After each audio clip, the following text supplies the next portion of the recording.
महाराष्ट्राच्या निवडणूक आयोगाने कुठल्याही पद्धतीची प्रेस कॉन्फरन्स घेतलेली नाही।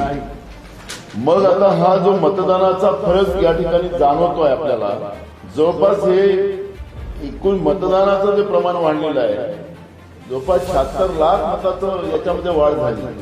मग ही वाढ झाली कशी? आता तुम्ही जे आम्हाला सांगता की रात्री 11:30 वाजेपर्यंत मतदान झालं, कमीत कमी त्या लाईनी 2-3 किलोमीटरच्या असतील।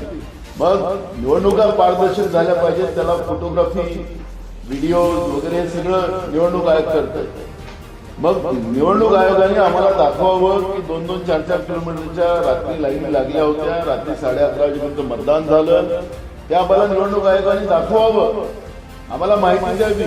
लोकशाहीमध्ये लोकांच्या मताचं या पद्धतीचं मत चोरायचं काम हे निवडणूक आयोगाचं नाही। बेसिक निवडणूक आयोगाने जी पारदर्शकता पाळायला पाहिजे होती ती पाळली नाही। हे मी तुम्हाला ज्या आकडेवारी सांगितली त्याप्रमाणे निदर्शनास येते।